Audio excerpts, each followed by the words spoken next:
आइएगा। कौन सा पीडीएफ है जी? पीडीएफ ऐसा नहीं, कौन सा पीडीएफ? पुराना।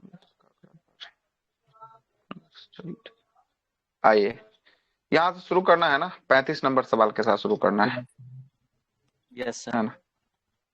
आइए 35 नंबर सवाल के साथ शुरू करते हैं। इससे पहले 34 सवाल आपके यूट्यूब पे अपलोड है, जाके मिल जाएगा सब सवाल जो है कि आप देख सकते हैं।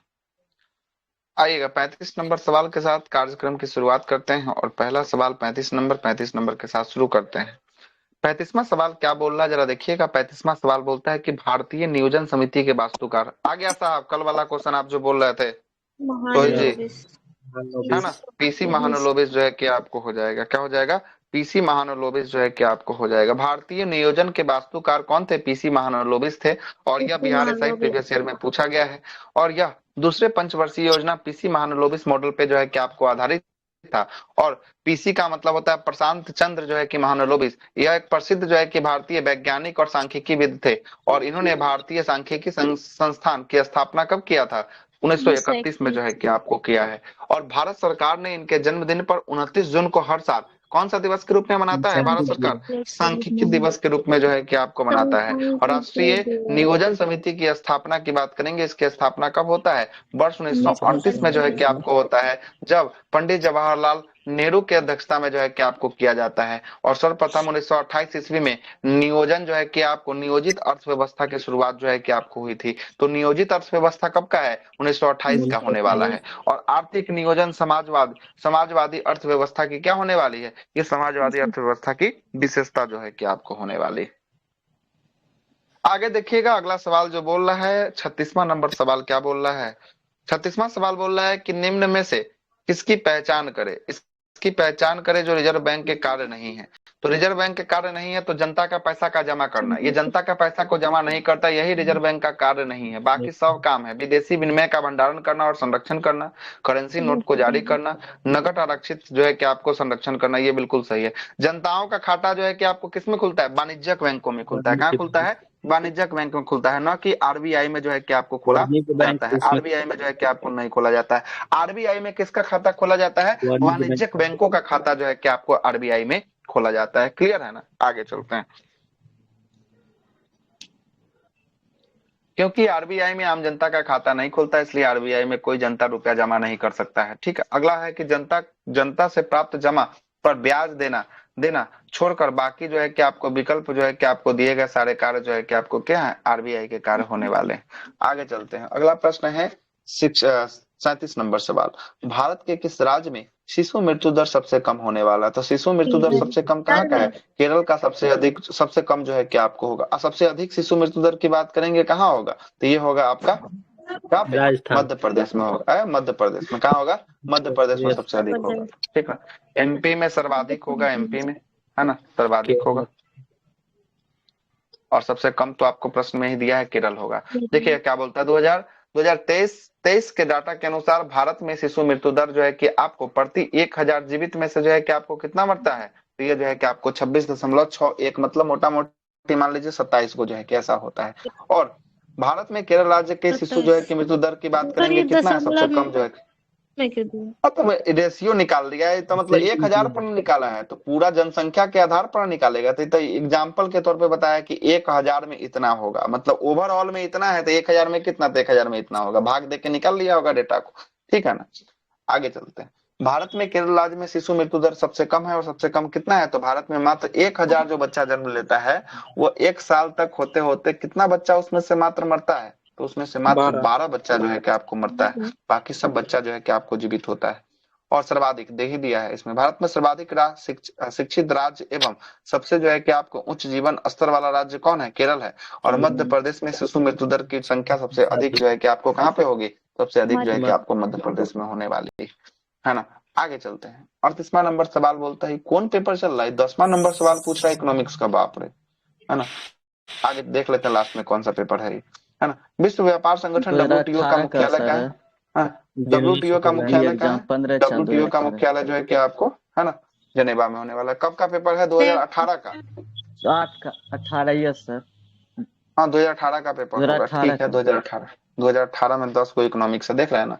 विश्व व्यापार संगठन WTO वर्ल्ड ट्रेड ऑर्गेनाइजेशन, ये विकसित देशों की एक पहल से इसे आरंभ किया गया। WTO विश्व जो है कि व्यापार की सर्वोच्च जो है कि आपको संस्था है, और पहले इसका नाम किसके नाम से, गैट के नाम से जानते थे। और गैट के नाम जो है कि आपको बाद में इसका 1995 में किसके नाम में रूप में परिवर्तित कर जी ए दिया गया, डबल टी WTO के रूप में जो है कि आपको कर WTO दिया विश्व गया, व्यापार है ना। संगठन। जी ए डबल आगे टी चलते है, हैं विश्व, जी डबल ए टी अच्छा लिखा क्या है, है, GATT। GATT है, अच्छा तो टाइपिंग मिस्टेक हो जाएगा, कोई बड़ी बात नहीं, ठीक है। आगे चलते हैं, विश्व व्यापार संगठन की स्थापना उरुग्वे उरुग्वे दौरे के जो है कि आपको लंबे बातचीत के बाद जो है कि आपको कौन सी संधि के तहत हुआ था, तो ये हुआ था मार्केस की संधि। कौन सी संधि हुआ है, मार्केस की संधि के तहत जो है कि आपको हुआ है। WTO का मुख्यालय जो है कि आपको कहाँ पे होगा, जेनेवा स्विट्जरलैंड में जो है कि आपको होने वाला है। और इसका शीर्ष निर्णय लेने वाला निकाय की बात करेंगे, मंत्री जो है कि मंत्री स्तरीय सम्मेलन जो है, जो प्रति जो है कि आपको वर्ष, है ना, 2 वर्षों पर जो है कि आपको क्या होता है, आयोजित जो है कि आपको होता है ना। गैट की बात करेंगे, general agreement on tariff and, है ना, ट्रेड इसका पूरा नाम होता है। और इसकी स्थापना कार्य कब से शुरू हुआ था, तो उसकी कार्य जो है कि आपको 1948 से जो है कि आपको शुरू हुआ था। और विश्व जो है कि आपको कृषि एवं खाद्य संगठन का मुख्यालय कहाँ होने वाला है, रोम इटली में जो है कि आपको होने वाला है। और विश्व आर्थिक मंच का मुख्यालय कहाँ होगा, दावोस स्विट्जरलैंड में इसका मुख्यालय जो है कि आपको होने वाला है। आगे चलते हैं, 2018 का फिर से पेपर शुरू हो रहा है, देखिएगा। 39वां नंबर सवाल बोलता है कि नरसिम्हा कमेटी एक निम्नलिखित में से किन सुधारों से संबंधित होने वाला है, तो ये बैंकिंग सुधार से संबंधित जो है कि आपको था, किससे था, बैंकिंग सुधार से। भारतीय अर्थव्यवस्था में 1991 में आर्थिक संकट के उपरांत बैंकिंग क्षेत्र में सुधार के दृष्टि से अगस्त 1991 में एम नरसिम्हा राव की अध्यक्षता में जो है कि नरसिम्हा समिति अथवा वित्तीय क्षेत्रीय सुधार समिति की स्थापना किया गया, है ना। की गई समिति को बड़े जो है कि भारतीय बैंकों का विलय के लिए जो है कि क्या हुआ, सिफारिश जो है कि आपको किया था। और इसी समिति ने निजी बैंक खोलने का जो है कि आपको क्या दिया था, सुझाव जो है कि आपको दिया था। बैंकों की राजनीतिकरण हस्तक्षेप से मुक्त रखने का सलाह भी जो है कि इन्होंने दिया था। और इनके अधिकतर सुझाव को जो है कि क्या किया गया था, मान लिया गया था।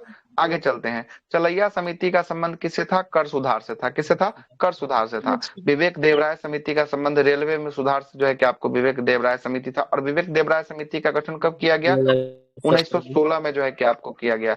और इसी के समिति की रिपोर्ट पर वर्ष 1917 में, सुनिए, वर्ष 1917 में रेल बजट को आम बजट से क्या कर दिया गया, रेल बजट को आम बजट से अलग जो है कि आपको कर दिया गया, ठीक है। आगे चलते हैं, अगला है कि इस समिति के सिफारिश, एक वर्ष कमीशन था वो। हाँ वो एक वर्ष कमीशन था, है ना, वो क्या बोले हैं, 2000 ना होगा सर, 1900 थोड़ी ना वही होगा। सर 2017 बोल रहे हैं तो 19 लिखे हैं सर। अच्छा जा, हम 2000 क्या होगा, लिख रहे हैं 2000। हो, अरे तो हम वही बोल तो वही रहे हैं ना, हम भले लिख दिए हैं यहाँ पर, है ना, दिमाग में वही चल रहा है, ठीक है ना। लिखे हैं 1900 लिखे गए हैं, 2016 होगा, ठीक ना, 2017 में जो है कि इसको अलग किया गया, ठीक है ना। बोल वही रहे हैं, लिख हम उल्टा लिख दिए हैं, कोई दिक्कत बात नहीं, है ना। और वो था एक वर्ष कमेटी के सिफारिश पर रेल बजट को आम बजट में क्या कर दिया गया, विलय जो है कि आपको कर दिया गया, मिला दिया गया, है ना, मिला दिया, अच्छा सॉरी, अलग कर दिया गया, क्या कर दिया गया, अलग जो है कि आपको कर दिया गया। और यहाँ पर जो है कि आपको मिलाता है, विवेक देवराय समिति जो है कि क्या करता है, मिलाता है, क्लियर है। आगे चलता है, आगे देखिएगा, मल्होत्रा समिति जो है कि आपको किससे संबंधित था, तो बीमा क्षेत्र से संबंधित था। और तेंदुलकर समिति की बात करेंगे, ये गरीबी संबंधित जो है कि आपको समिति जो है कि आपको होगा। और सच्चर समिति की बात करेंगे, मुसलमानों के पिछड़ेपन से निकालने के लिए जो है कि आपको सच्चर समिति का गठन जो है कि आपको किया गया था। और आबिद जो है कि हुसैन समिति की बात करेंगे, इसका संबंध किससे है, उद्योगों से इसका संबंध जो है कि आपको होने वाला है। और मीरा सेठ समिति का संबंध की बात करेंगे, हथकरघा आयोग से जो है कि आपको होगा, या उद्योग से जो है कि आपको होगा। और महाजन समिति का संबंध की बात करेंगे, किससे होगा, चीनी घोटाला से होगा, किससे होगा, चीनी घोटाला से जो है कि आपको होने वाला है, महाजन समिति का संबंध जो है कि आपको होगा। आगे चलते हैं, अगला सवाल क्या बोलता है कि निम्न में से केंद्र सरकार की कौन सी योजना भारत के उच्च शहरों के विकास से संबंधित है, तो केंद्र सरकार की कौन सी योजना, अमृत योजना, कौन सा, अमृत, AMRUT, है ना, अमृत या अमृत कहा जाता है। अमृत योजना की शुरुआत जो है कि कब, 2015 में 25 जून को होती है। और अमृत का पूरा नाम होता है अटल मिशन फॉर, है ना, रिव्यूज रिज्यूव जो है कि नेशनल एंड अर्बन जो है कि आपको ट्रांसफॉर्मेशन इसका पूरा नाम होता है। और अमृत योजना भारत के मुख्य शहरों को विकास करने से संबंधित था। और अमृत योजना 1 लाख से अधिक जनसंख्या वाले 500 से अधिक शहरों में पेयजल, सीवेज मतलब नाला और स्थानीय यातायात सहित आधारित जो है कि संरचना पर क्या करना, विकास जो है कि करना, इसका जो है कि उद्देश्य था। मनरेगा, मनरेगा यह काफी महत्वपूर्ण जो है कि आपको ध्यान से पढ़ लीजिएगा, ये बोल रहा है। चलिए आगे चलते हैं। यह विश्व का सबसे बड़ा जो है कि पब्लिक रोजगार कार्यक्रम कौन सा है, मनरेगा होने वाला है। काम करने का अधिकार मानव का अधिकार जो है कि आपको होता है। भारतीय संविधान के नीति निषेध तत्व के अनुच्छेद 41 के तहत किसका अधिकार है, काम करने का अधिकार, काम पर जो है कि आपको अधिकार जो है कि आपको होने वाला है। और इस समय भारत के प्रधानमंत्री कौन थे, मनरेगा जब शुरू हुआ था तो भारत के प्रधानमंत्री मनमोहन सिंह थे। और यह एक एक्ट रोजगार की गारंटी जो है कि आपको देता है। नरेगा कब आया, नरेगा आया 2 फरवरी 2006 में नरेगा की जो है कि स्थापना की गई। NREGA national rural employment guarantee जो है कि आपको, है ना, ये अधिनियम था वर्ष 2009 में। इसे जो है कि आपको नाम बदलकर क्या कर दिया गया, नाम बदलकर इसे मनरेगा कर दिया गया। और इसी में महात्मा गांधी जो है कि आपको आगे में लगा दिया गया। आगे चलते हैं। हाँ, ये 2 अक्टूबर 2009 को। इसके तहत जो है कि आपको ग्रामीण क्षेत्रों में 100 दिनों का रोजगार की गारंटी दिया जाता है ना। कोई भी व्यक्ति जो इस काम करने के लिए इच्छुक है रजिस्टर्ड कर सकता है मनरेगा में, है ना। रजिस्टर्ड के करने के 15 दिन के भीतर आपको 5 किलोमीटर के अंदर में, है ना, उसे रोजगार दिया जाएगा। और अगर उसे रोजगार नहीं दिया गया तो जो है कि आपको बेरोजगारी भत्ता का प्रावधान जो है कि आपको किया गया है। अब तो देखिए बीजेपी गवर्नमेंट में अब इसको भी जो है कि धीरे धीरे समाप्त करने के कगार पे अब चल रहा है ना। मनरेगा के तर्ज पर हाल ही में राजस्थान सरकार ने शहरी क्षेत्रों में लोगों को गारंटी रोजगार देने के लिए इंदिरा गांधी शहरी रोजगार गारंटी योजना की शुरुआत जो है कि आपको किया है। और इंदिरा गांधी शहरी रोजगार गारंटी योजना की शुरुआत किसके द्वारा किया गया, तो यह है राजस्थान सरकार के द्वारा जो है कि आपको किया गया। प्रधानमंत्री स्वास्थ्य जो है कि आपको, है ना, सुरक्षा योजना की बात करेंगे। यह प्रधानमंत्री स्वास्थ्य सुरक्षा योजना यह जो है कि आपको कब का है, तो इस योजना की शुरुआत 2006 में जो है कि आपको मंजूरी दी गई थी। और इस योजना का उद्देश्य समान रूप से देश में विभिन्न हिस्सों में किफायती स्वास्थ्य सुविधा का उपलब्ध कराना है। और असंतुलन को ठीक जो है कि करना, और विशेष रूप से कम सेवा वाले जो है कि आपको राज्यों की गुणवत्ता पूर्वक चिकित्सा शिक्षा को जो है कि आपको शिक्षा की जो है कि सुविधाओं को बढ़ावा देना है। प्रधानमंत्री ग्राम सड़क योजना की बात करेंगे। इसकी शुरुआत जो है कि आपको कब होता है, 15 अगस्त 2000 ईस्वी को जो है कि इसको लॉन्च किया जाता है। और अंत्योदय अन्न योजना भी बोलेंगे तो ये भी कब लॉन्च होता है, तो अंत्योदय अन्न योजना 2000 में जो है कि आपको होता है। और यह 25 दिसंबर का ही महीना, डेट याद नहीं है कौन सा डेट है महीना वाला, लेकिन 2000 ईस्वी को जो है कि जन्मदिन आपको होता है। 25 दिसंबर सुशासन दिवस। अच्छा अच्छा, उसी दिन हुआ है क्या, तब हो सकता है। तो ऐसे सुशासन दिवस तो पता है कि 25 दिसंबर को जो है कि आपको मनाया जाता है। और यह भारत में जो है कि असंबद्ध गांव को हर जो है कि मौसम में अच्छी सड़क कनेक्टिविटी के लिए जो है कि यह प्रधानमंत्री ग्राम सड़क योजना की शुरुआत जो है कि आपको किया गया है ना। और ये राष्ट्रव्यापी योजना था। और इस समय भारत के प्रधानमंत्री कौन थे, 2000 में अटल बिहारी वाजपेयी जो है कि आपको थे। आगे चलते हैं। भारत के राजकोषीय नीति किसके द्वारा जो है कि आपको प्रतिपादित किया जाता है, तो वित्त मंत्रालय के द्वारा जो है कि आपको आता है। किसके द्वारा, वित्त मंत्रालय के द्वारा। भारत में राजकोषीय नीति भारत सरकार के वित्त मंत्रालय के द्वारा प्रतिपादित किया जाता है। मौद्रिक नीति केंद्रीय रिजर्व बैंक के द्वारा आता है। मौद्रिक नीति कौन लाता है, आरबीआई लाता है। कौन लाता है, आरबीआई जो है कि आपको लाता है, ठीक है। और सेबी के द्वारा जो है कि प्रतिभूति और वित्त का विनिमय जो है कि आपको बोर्ड कौन है, ये दोनों का रखरखाव कौन करता है, सेबी जो है कि आपको करता है। जनसंख्या लाभांश किसे जो है कि आपको निर्धारित करता है, तो जनसंख्या लाभांश किसी जनसंख्या की, है ना, तरुण आयु की संरचना को ही जो है कि आपको क्या कहा जाता है, जनसंख्या लाभांश कहा जाता है। जनसंख्या किसी जनसंख्या के तरुण आयु की संरचना जनसंख्या लाभांश या जनसंख्यिकी लाभांश किसे कहते हैं, तो इसका मतलब होता है कि किसी देश के जनसंख्या में काम करने वाले की संख्या जो है कि आपको काम करने वाले की संख्या उन पर आश्रित लोगों की संख्या से क्या हो, आश्रित लोगों की संख्या से ज्यादा हो, तो कामकाजी की आयु कितना से कितना तक बताया गया है, तो कामकाजी की आयु जो है कि आपको 15 से 64 साल तक बताया गया है। क्या है कि आपको पता है कि 6 से 14 वर्ष के बच्चा को शिक्षा का अधिकार है। 14 साल जब तक नहीं होगा तब तक जो है कि यह काम पर नहीं जा सकता, 14 के बाद जा सकता है। इसीलिए कहां से काउंट कर रहा है, इसलिए 15 से काउंट करके 15 से। 64 तक जो है कि आपको ले जा रहा है। जनसंख्या लाभांश किसी जनसंख्या के तरुण आयु की संरचना को जो है कि क्या करता है, निर्दिष्ट करता है। मतलब कहां से, 0 से लेकर जो है कि आपको 14 साल तक जो है कि आपको निर्दिष्ट जो है कि आपको कर रहा है कि यहाँ तक कोई काम नहीं करने वाला है। भारत जनसंख्या लाभांश की स्थिति में है और यह लगभग 65% की आबादी श्रम करने योग्य जो है कि यहाँ पर होने वाला है। ठीक है। और भारत में सर्वाधिक जो है कि मानव श्रम, भारत विश्व में सर्वाधिक मानव श्रम कहाँ से उपलब्ध होते हैं, सबसे अधिक जो है कि लेबर को कौन भेजता है, भारत जो है कि आपको भेजता है। और भारत विश्व में सर्वाधिक जो है कि आपको जनसंख्या वाला देश कौन है, तो ये भारत जो है कि आपको होने वाला है। क्लियर है, आगे चलते हैं। और देखिए ये पूछ लिया है कि बिहार पुलिस उत्पाद में जो है कि ये क्वेश्चन फिर से रिपीट किया है, कब 2019 में फिर से ये क्वेश्चन को रिपीट किया है। देखिएगा अगला क्वेश्चन बोलता है कि सिडबी, सिडबी का पूरा नाम क्या है। सिडबी का पूरा नाम है small industrial development bank of India. Option number A इसका राइट आंसर जो है कि आपको हो जाएगा। ठीक है।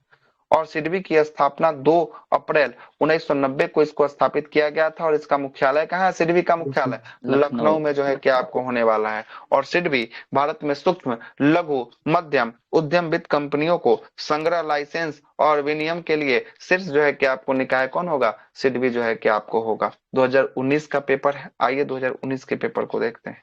2019 पेपर क्या बोल रहा है कि there is no such things as a free lunch नामक पुस्तक किसके द्वारा लिखा गया है, तो यह जो है कि पुस्तक मिल्टन जो है कि आपको फ्रीडमैन के द्वारा जो है कि आपको लिखा गया है। मिल्टन फ्रीडमैन यह एक अमेरिका के राष्ट्रपति रोनाल्ड जो है कि रीगर और ब्रिटेन प्रधानमंत्री मार्गरेट जो है कि आपको थैचर के क्या थे, आर्थिक जो है कि आपको सलाहकार थे, है ना, आर्थिक सलाहकार थे।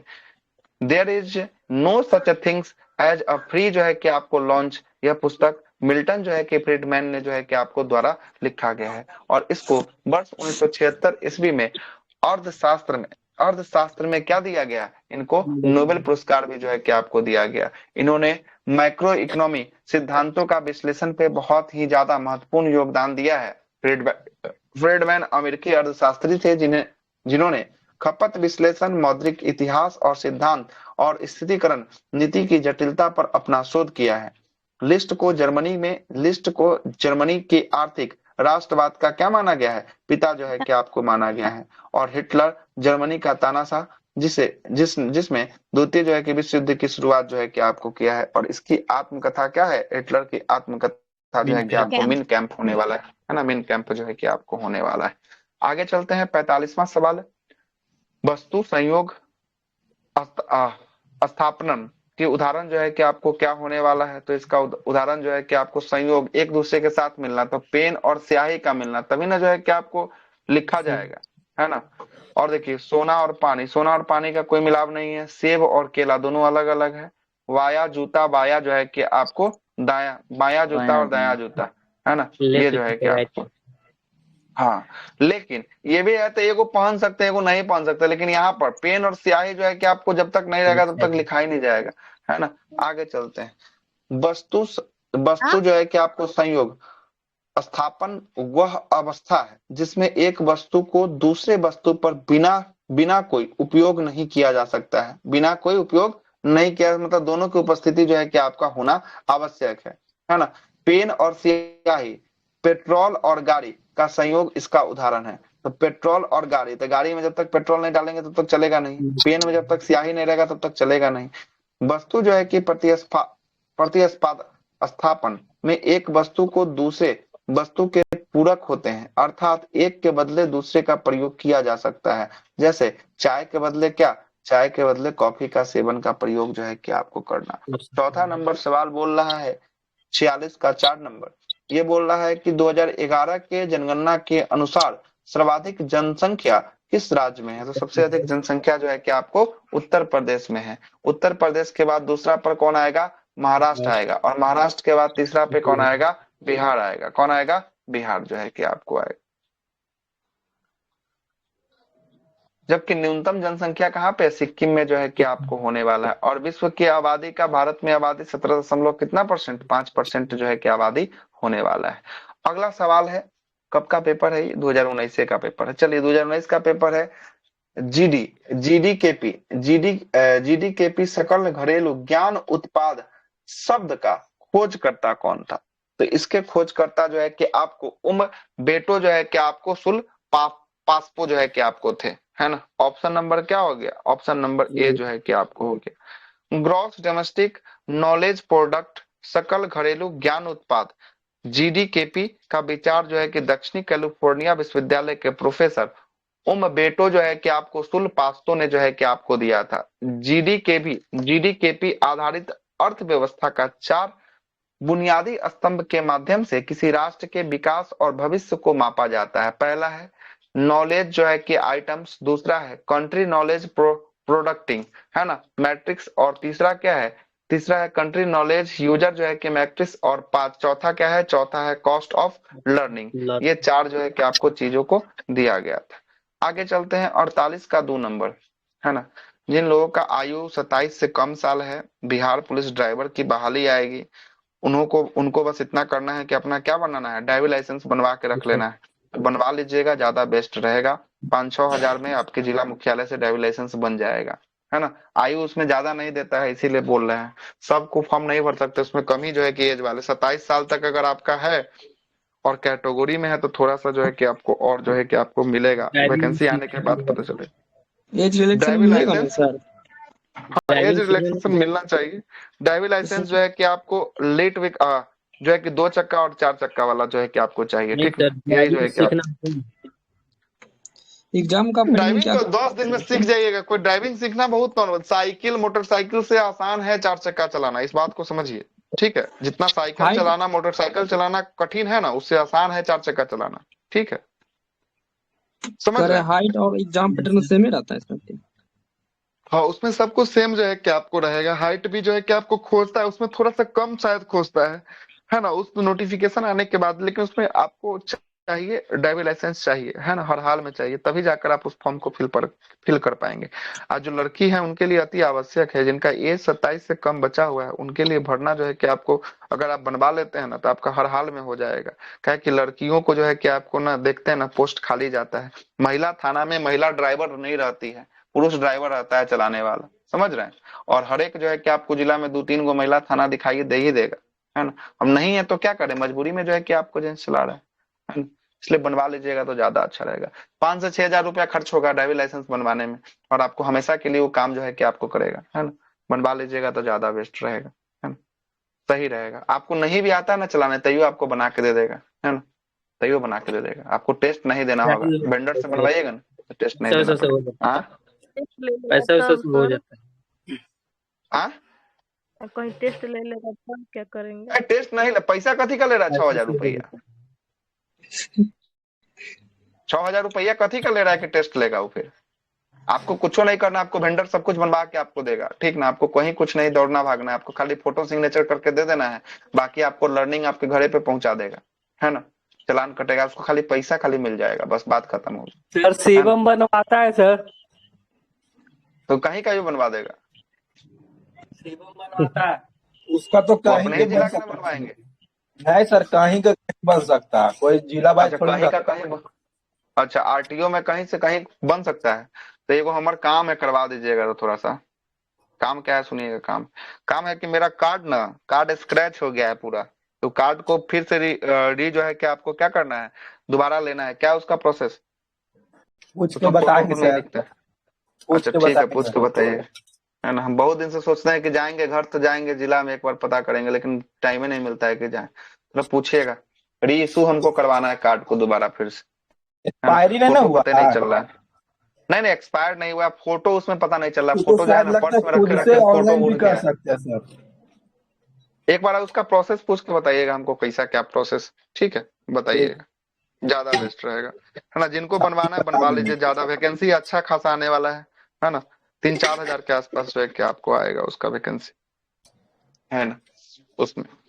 आगे चलते हैं, देखिएगा अगला प्रश्न बोला है 48 का 2 नंबर, किसी देश के भुगतान संतुलन में शामिल होता है। तो भुगतान संतुलन में वस्तु और सेवाओं का व्यापार और पूंजीगत जो है कि प्राप्ति का क्या है, भुगतान जो है कि आपको शामिल जो है कि आपको होता है। ऑप्शन नंबर ए और ऑप्शन नंबर बी दोनों जो है कि आपको सही होगा।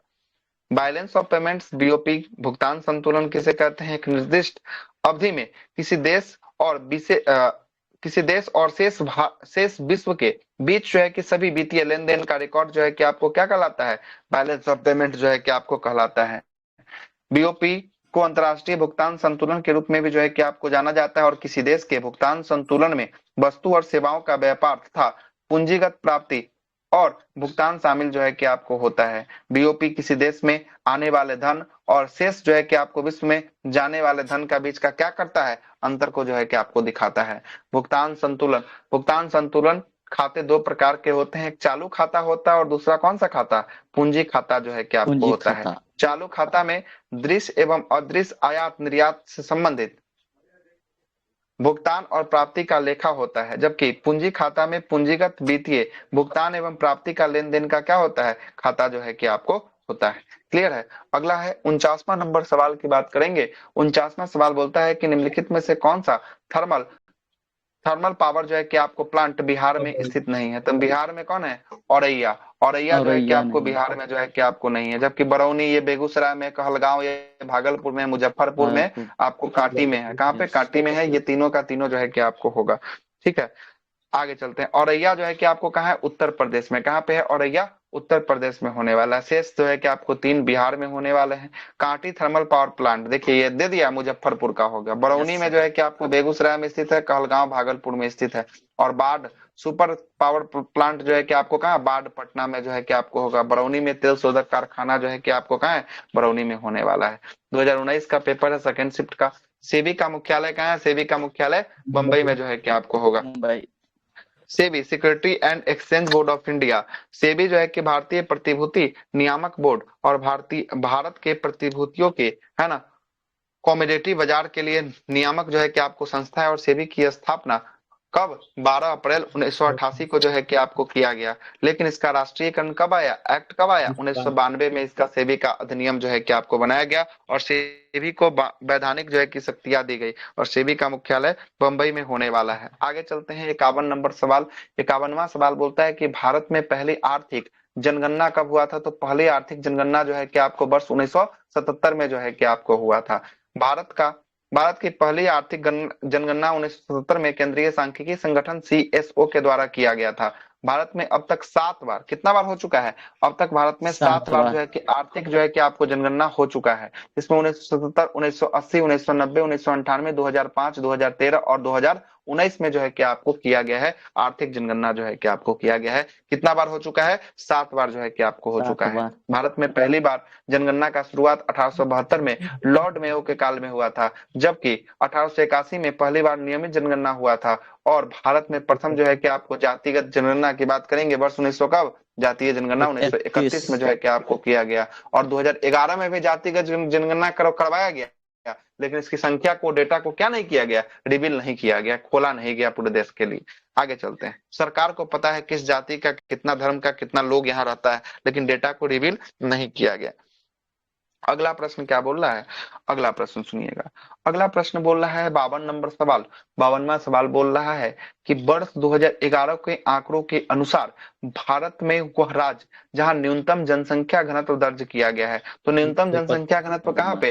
अरुणाचल प्रदेश में। और कितना है? 17 जो है कि आपको होने वाला है। कितना होगा? 17 जो है कि आपको होगा। ठीक है, 17 जो है कि आपको व्यक्ति प्रति वर्ग किलोमीटर में जो है कि आपको होगा। और सर्वाधिक, सबसे अधिक कहाँ पे?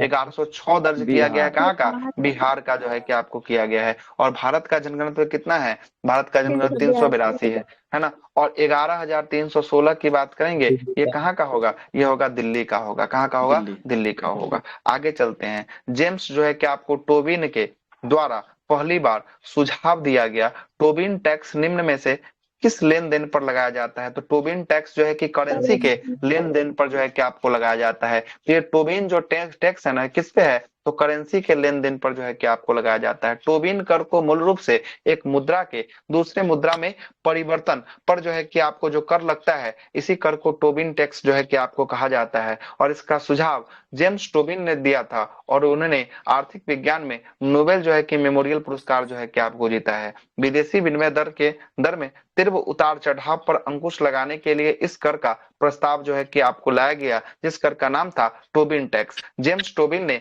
विदेशी मुद्रा बाजार को समस्त लेन देन के लिए जो है कि आपको कर लगाने का सुझाव जो है कि आपको दिया था। आगे चलते हैं। तो इसीलिए देखिएगा, अपना देश का मुद्रा अगर किसी देश में जाकर निकालिएगा ना, तो आपको एटीएम तो काम करेगा, लेकिन वहां पर क्या लेगा, ट्रांजैक्शन जो है कि आपको उसका परसेंटेज जो है कि आपको ले लेगा, है ना, उतना रुपया काट लेगा वहां के बैंक के द्वारा। आगे देखिएगा, आगे क्या बोलता है, 54वां सवाल बोल रहा है कि निम्न में से कौन सा जो है कि आपको प्रत्यक्ष कर का उदाहरण नहीं है। तो प्रत्यक्ष कर का उदाहरण नहीं है तो जीएसटी। जीएसटी को कहते हैं गुड्स एंड सर्विस टैक्स। ये जीएसटी कैसा कर है, अप्रत्यक्ष कर है। कैसा कर है, अप्रत्यक्ष कर है। जैसे अभी जो है कि आपको सब प्रत्यक्ष कर और अप्रत्यक्ष, जिसमें जीएसटी सबसे महत्वपूर्ण जो है कि आपको हो गया अप्रत्यक्ष में। और जाते हैं किसी कंपनी में जो है कि हम लोग जाते हैं तो उसको देते हैं तो जीएसटी टैक्स जो है कि वसूल लेता है। जैसे कोई मोबाइल खरीदने जाइएगा तो उसमें जीएसटी वाला बिल जो है कि अलग से बनेगा। तो जीएसटी वाला बिल बनेगा तो जीएसटी हम लोग जो है कि कैसे देते हैं, अप्रत्यक्ष रूप से जो है कि आपको देते हैं, प्रत्यक्ष रूप से नहीं देते हैं। हम लोग डायरेक्ट सरकार को नहीं देते हैं, हम लोग देते हैं उस दुकानदार को, और वो दुकानदार उस कंपनी को देता है, और वो कंपनी किसको देता है, सरकार को देता है। हम लोग डायरेक्ट दे रहे हैं क्या सरकार को, नहीं ना दे रहे हैं। वो हम लोग कंपनी को जो है कि एक रूप से समझिए तो दे रहे हैं, और कंपनी दे रहा है सरकार को जो है कि आपको दे रहा है। ठीक है, तो अप्रत्यक्ष कर जो है कि आपको जीएसटी जो है कि आपको हो गया। जबकि संपत्ति पर लगने वाला कर प्रत्यक्ष कर होता है। आय जो आप कमाइएगा उस पर लगने वाला कर ये आपका प्रत्यक्ष कर होगा, और जो व्यवसाय करिएगा उस पर लगने वाला कर ये प्रत्यक्ष कर जो है कि आपको होगा। ठीक है, कर दो प्रकार के होते हैं, प्रत्यक्ष कर और अप्रत्यक्ष कर। प्रत्यक्ष कर वह कर को कहते हैं जिसमें उस व्यक्ति के द्वारा लगाया जाता है और अंतिम रूप से भुगतान उसी व्यक्ति को जो है कि आपको करना पड़ता है। जिस व्यक्ति पर लगता है वही व्यक्ति अंतिम रूप से क्या करता है, उसका भुगतान करता है। इसे प्रत्यक्ष कर कहते हैं। जैसे आयकर, निगम कर, उपहार कर, संपत्ति कर इत्यादि कौन से कर हो गए, ये प्रत्यक्ष कर जो है कि आपको हो गए। अप्रत्यक्ष कर वह कर होता है जो लगाया जाता है किसी पर और किसी और पर, और अंतिम रूप से भुगतान में उपभोक्ता से जो है कि आपको उपभोक्ता को करना पड़ता है। लगता है कंपनी पर, लेकिन कंपनी सामान बेच रही है किसको, आम जनता को। तो भरना किसको पड़ रहा है, आम जनताओं को जो है कि आपको भरना पड़ रहा है। लेकिन आम जनता किसको दे रहा है, कंपनी को दे रहा है। कंपनी किसको दे रहा है, सरकार को दे रहा है। तो यह अप्रत्यक्ष जो है कि आपको हो गया। जैसे सेवा कर, सर्विस टैक्स जो होता है यह प्रत्यक्ष कर हो गया। बिक्री कर, मनोरंजन कर, मनोरंजन कर के बाद जो है कि आपको देखिएगा, मनोरंजन कर हम जो है कि आपको जाते हैं थिएटर इत्यादि में जो है कि आपको जाते हैं सिनेमा देखने, तो देखिएगा उसमें जो है कि आपको टैक्स लेता है ना। उसमें जो है कि आपको सीजीएसटी लिखेगा और आईजीएसटी जो है कि आपको लिखेगा, दोनों जो है कि अलग अलग टैक्स होता है। और जो है कि वो हम कंपनी को नहीं दे रहे हैं, हम जो है कि आपको प्रोडक्शन को दे रहे हैं, और वो प्रोडक्शन फिर किसको देगी, वो प्रोडक्शन फिर जो है कि आपको सरकार को जो है कि आपको देगी। उत्पाद शुल्क, सीमा शुल्क इत्यादि जो है कि अप्रत्यक्ष कर का उदाहरण है। और भारत में जो है कि आपको वर्तमान में भारत में सभी अप्रत्यक्ष करों के लिए एक सिंगल कर में बदल दिया गया है। और अप्रत्यक्ष के लिए जो है कि सिंगल में जो बदला है उसको क्या कहते हैं, जीएसटी कहते हैं। क्या कहते हैं, जीएसटी। प्रत्यक्ष वाला बचा हुआ है जिसको खुद आदमी को देना है, और अप्रत्यक्ष को सभी को मोड़ कर एक कर बना दिया, और उस कर को क्या नाम दिया गया, जीएसटी नाम दिया गया। और जीएसटी में महाराष्ट्र में टैक्स फ्री कर दिया है। हाँ, तो टैक्स फ्री कर दिया, तो वो टैक्स फ्री दो टाइप का टैक्स हो रहा है। एक है इंडिया सरकार टैक्स ले रहा है, एक है स्टेट गवर्नमेंट जो है कि आपको टैक्स ले रहा है। तो स्टेट वाला जो पैसा जो टैक्स का होगा ना, जो सरकार के खाता में छावा से आता, तो वो सरकार जो है कि बोला कि हमको इस मूवी का पैसा नहीं चाहिए। मतलब कि अगर इस मूवी का टैक्स अगर 500 रुपया का मानते हैं टिकट है, अगर इसमें 70 रुपया जो है कि 80 रुपया इसका सरकार को अगर टैक्स मिल रहा है स्टेट वाले को, तो 80 रुपया क्या कर दिया, अपना जो है कि फ्री कर दिया कि हमको इसका 80 रुपया नहीं चाहिए। ठीक है, तो कभी कभी देखिए कोई कोई मूवी पूरा जो है कि भारत भर में टैक्स फ्री हो जाता है। तो जैसे ही टैक्स फ्री हो जाएगा ना, तो भारत भर में जैसे ही मूवी टैक्स फ्री हो जाएगा, तो आधा दामों पर जो है कि उसका टिकट जो है कि आपको बिकने लगता है। क्लियर, आधा दामों पर टिकट जो है कि आपको बिकने लगता है। जीएसटी की बात करेंगे, गुड्स एंड सर्विस टैक्स इसको कहते हैं। वस्तु एवं सेवा कर जो है कि आपको कहते हैं, और ये एक प्रकार का अप्रत्यक्ष कर है। और भारत में इसकी शुरुआत कब से हुआ है, तो 1 जुलाई 2017 से इसको लगाया गया है। 1 जुलाई को जीएसटी दिवस के रूप में जो है कि आपको मनाया जाता है। और इसके लिए संविधान संशोधन कौन सा था, जीएसटी के लिए कौन सा, 101वां नंबर का संविधान संशोधन था। और सबसे पहला दुनिया में कौन सा देश जीएसटी को लागू किया था, तो फ्रांस के द्वारा लागू किया गया था। और भारत का जो मॉडल है वो कौन सा मॉडल का है, कनाडा का मॉडल है। कहाँ का, कनाडा का जो है कि आपको मॉडल होने वाला है। आगे चलते हैं 55वां सवाल। भारत में 5वां सवाल, हाँ भारत में सबसे पहला जो है कि आपको असम में लगाया गया था। ठीक ना, आगे चलते हैं। शिक्षित व्यक्तियों को विकासशील देशों देशों से विकसित देशों की ओर पलायन कहलाता है। क्या कहलाता है? तो प्रतिभा जो है कि आपको पलायन जो है कि आपको कहलाता है। देखिएगा, जो शिक्षित व्यक्ति है ना, वो विकासशील देशों से किस देश की तरफ मूव करते हैं? तो विकसित देशों की तरफ। जैसे अभी भारत कैसा है? विकासशील है। कैसा देश है भारत? जो है कि आपको विकासशील है। और भारत का जो आपको बड़का बड़का जो डॉक्टर बनेगा, एमबीबीएस बनेगा, वो क्या करेगा? यहाँ से डिग्री लेगा, आईआईटी बनेगा, वो क्या करेगा? यहाँ से डिग्री लेगा। तो ये विकासशील देशों से डिग्री लेकर कहाँ चल जाएगा? एमबीबीएस करने के बाद जो है कि अमेरिका चल जाएगा। बड़का देशों में जो है कि आपको चला जाएगा, विकसित देशों में जो है कि आपको G7 कंट्री में जो है कि आपको चला जाएगा। तो यही क्या कहलाता है? यह कहलाता है प्रतिभा पलायन जो है कि आपको कहलाता है। जो यहाँ से वहां गया तो अपने प्रतिभा के आधार पे गया है। किसके आधार पे? अपने प्रतिभा के आधार पे जो है कि आपको गया है। तो इसी पलायन को कैसा पलायन कह दिए? प्रतिभा पलायन जो है कि आपको कह दिए। प्रश्न समझ में आया ना क्या बोल रहा है? Yes sir. आगे चलते हैं, आगे देखिएगा आगे क्या बोलता है। आगे बोल रहा है कि शिक्षित और कुशल जो है कि आपको व्यक्तियों को विकासशील देशों से विकसित देशों की ओर पलायन करना, यह जो है कि प्रतिभा पलायन जो है कि आपको कहलाता है। ब्रेन जो है कि आपको द्रेंथ कहलाता है ना। इसका मतलब होता है कि किसी देश के सबसे प्रतिभाशील और शिक्षित जो है कि आपको श्रमिकों को दूसरे देश में बेहतर रोजगार का तलाश करने के लिए जो है कि यहाँ से ये चले जाते हैं। यहाँ पर जो है कि आईआईटी करके जिसको इसको 1 लाख रुपया का महीना जो है कि आपको मिलेगा, और वही जो है कि अमेरिका इत्यादि में चल जाएगा तो उसको 5 लाख 7 लाख रुपया का महीना जो है कि आपको मिलेगा भारतीय करेंसी में। तो आदमी यहाँ छोड़कर कहाँ चल जाता है? अमेरिका चला जाता है। आगे चलते हैं, आगे चलते हैं। भारत में एक बच्चा आईआईटी पढ़ता है और वह अमेरिका में काम करने के लिए चला जाता है। वही वाला बात लिख दिया नीचे। वहां जो है कि अमेरिका के विकास के लिए काम कर रहा होता है, जबकि उसके मातृ देश भारत में उसका जो है कि कुछ फायदा नहीं होता है। प्रतिभा पलायन जो है कि आपको किसी देश के मानवीय संसाधन के विपरीत प्रभाव पर जो है कि आपको डालता है, प्रभाव जो है कि आपको डालता है। आगे 56 का एक क्या बोल रहा है कि मांग में परिवर्तन में निम्नलिखित में से कौन सा कारक है? तो मांग में परिवर्तन का कारक जो है कि आपको उपभोक्ता की आय में परिवर्तन, संबंधित वस्तुओं की कीमतों में परिवर्तन और जनसंख्या में वृद्धि, ये तीनों का तीनों जो है कि आपको मांग के परिवर्तन में जो है। हाँ, क्या स्क्रीन कट गया?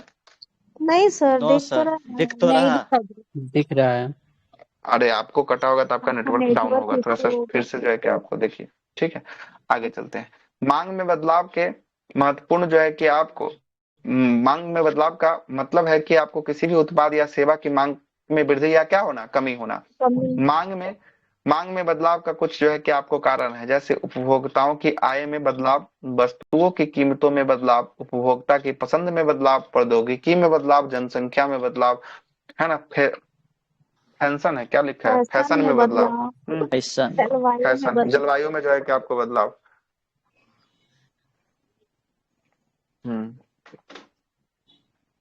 आगे देखते हैं, आगे नहीं देखेंगे। आगे 2021 का पेपर जो है कि आपको सॉल्व करेंगे, यहाँ से जो है कि आपको करेंगे 57 नंबर सवाल के साथ जो है कि आपको सॉल्व करेंगे। ठीक है।